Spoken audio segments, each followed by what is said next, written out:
Periods മിസ്സായോ ഇല്ലയോ, pregnant ആണോ അല്ലയോ എന്നുള്ളതാണ് പിന്നെ അടുത്ത ക്വസ്റ്റ്യൻ. അപ്പം നെക്സ്റ്റ് പീരീഡ് ഇപ്പം ഈ പീരീഡ് ഇതുപോലെ കോണ്ടാക്ട് ചെയ്തതിന് ശേഷം നെക്സ്റ്റ് പീരീഡ് കറക്റ്റായിട്ട് വന്നു എന്നുണ്ടെങ്കിൽ ആ പ്രഗ്നൻ്റ് അല്ല എന്നാണ് അതിനർത്ഥം.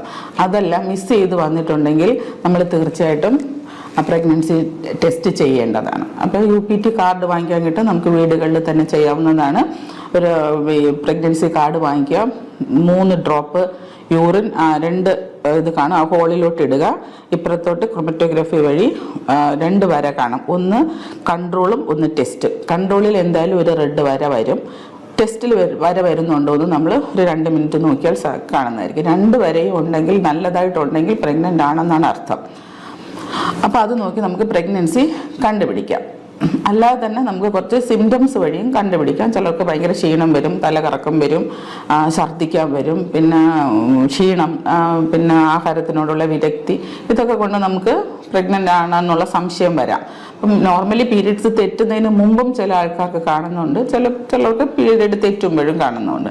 പീരീഡ് തെറ്റിയാൽ നമ്മൾ പ്ലാനിങ് ടു പ്രഗ്നൻ്റ് ആണെന്നുണ്ടെങ്കിൽ നമ്മൾ അത്യാവശ്യമായിട്ടും യൂറിൻ പ്രഗ്നൻസി ടെസ്റ്റ് നോക്കേണ്ടതാണ്. എന്തെങ്കിലും സംശയം ഉണ്ടെങ്കിൽ നമുക്ക് ബ്ലഡിൽ ബീറ്റ HCG എന്നുള്ള ഹോർമോൺ ടെസ്റ്റ് ചെയ്ത് നമുക്ക് പ്രഗ്നൻസി കണ്ടുപിടിക്കാവുന്നതാണ്.